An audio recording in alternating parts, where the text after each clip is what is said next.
Well, let's get this job done. We're going to be trying to replace the input shaft seal on the transfer case.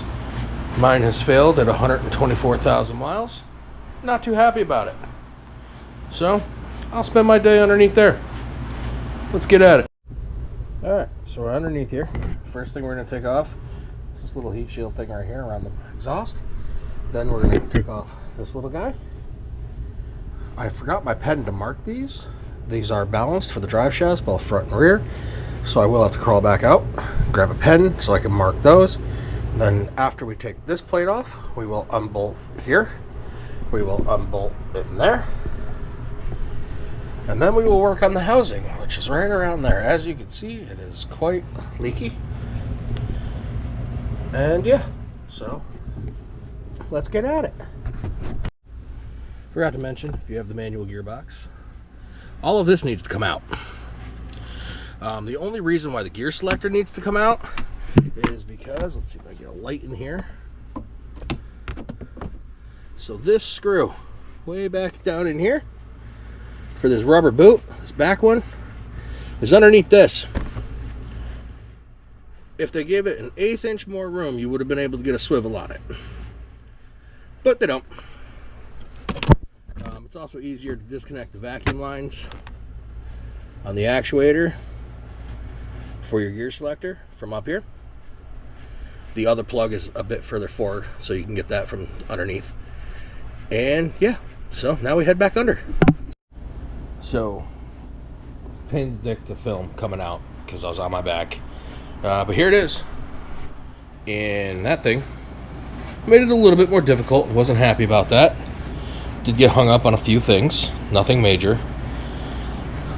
Looks like I may have to reseal all this. Didn't realize that. Is what it is. But there's the seal I need to get out. It is kind of hard to see, but it's leaking right down here as we currently sit. Pulling up right there. It pulled up right there. Made a huge mess in the garage, to be honest. I thankfully had my drain bucket near me. But I'm pretty sure almost everything that was inside this is inside the drain bucket now. So now I just gotta take a pick, pull that out, see what's going on. So let's get at it. Alright, new seals installed. Old seals right here. There's the new one. Came lubed from the factory, which is awesome. This one is completely different. Don't use that. I don't know what I did with the paperwork for the new one, but I will make sure I post that part number in the description. So yeah, I went to Toyota and got the last one they had on the shelf. So let's go drag this thing back over there, work it from the back all the way up in the middle, and get it back in. Alright, so what you want to do is grab you. There's one bolt right here that doesn't leave the transmission side, and with that little bolt you kind of got to start everything.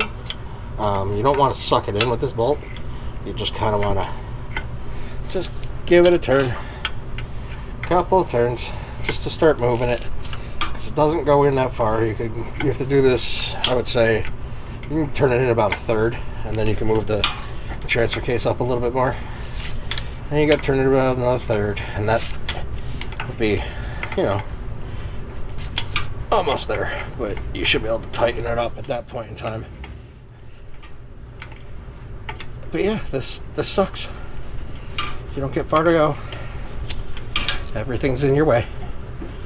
So you do that for a while, and then you slide it in, and then you do that some more.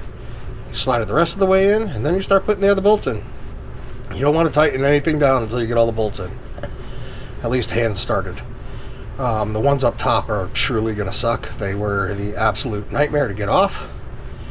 And when I'm done, I'll clean up the bottom of the transmission. I'll finish cleaning up the transfer case. We'll add the fluid, put the interior back together, and hopefully I'll be able to back this thing out. Alright, so the only thing left, got it all back together. I forgot to film anything else. But after you get the 3 plugs in, which one plug is right up there, and 2 on the other side, go ahead and put your drive shaft in, front shaft. Tighten those down. Make sure you line up your marks because it is balanced.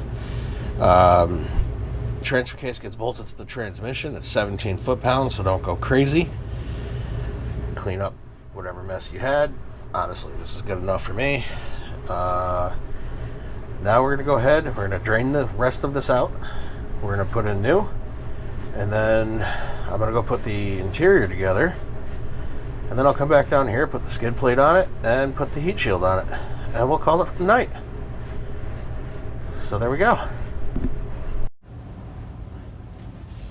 What am I looking at here? Yeah, it should be alright. Alright, so go ahead and loosen your fill plug first. I already cracked that one. Then go ahead and loosen your drain plug. It's 24 millimeter on this thing. It's a little overkill. I am very happy that they don't use the 10 millimeter. And I don't expect there to be too much in this, to be honest. Oh, it's making a freaking mess.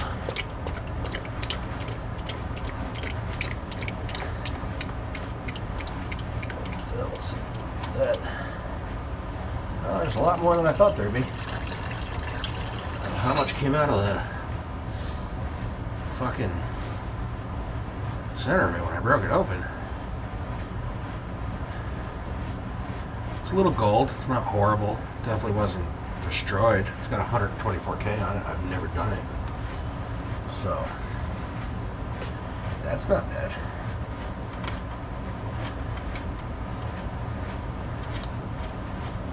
It's a little darker. I wouldn't expect it. Not horrible. Before you walk away, tighten that down. Don't kill it. It's aluminum. And yeah. Good to go. Now you just gotta fill it. So when you go to fill it, just pop out a transfer pump. I've already thrown one in, so I'm leaking a little here. Throw the tube in. And you pump. And you pump.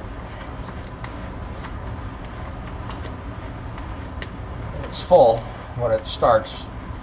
Dribble out the fill valve. And that's all you gotta worry about. Let it dribble out a little bit, and then you close it.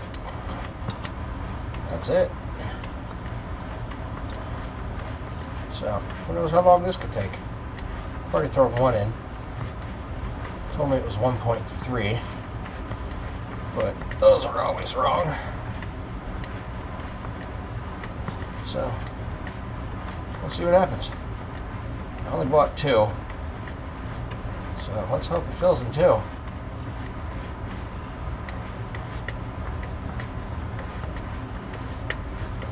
Otherwise, I'll get, oh, there it goes. And you're done.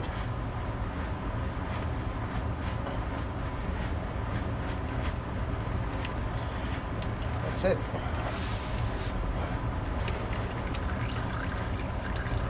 Let it dribble out a bit.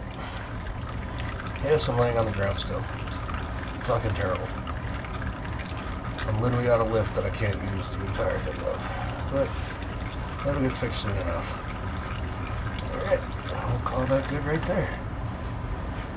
Then you just close it off. Make my handle work. There you go.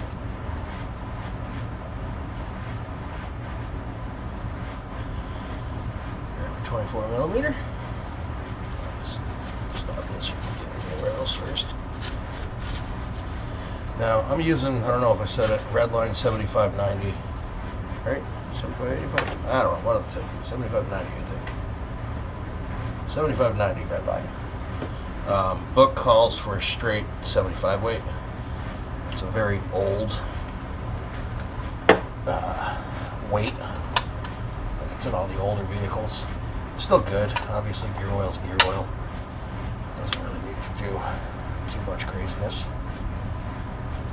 And there you go. You're done.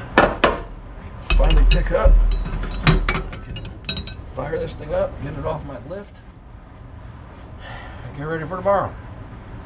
It's only 10 o'clock at night for a 4-hour job. Holy shit. Alright. And there she is, outside. That's about as far as I made it because when I got home, I threw my wife's car in the way. So, tomorrow, shakedown test. But tonight, bed. But that is all she wrote. What a nightmare.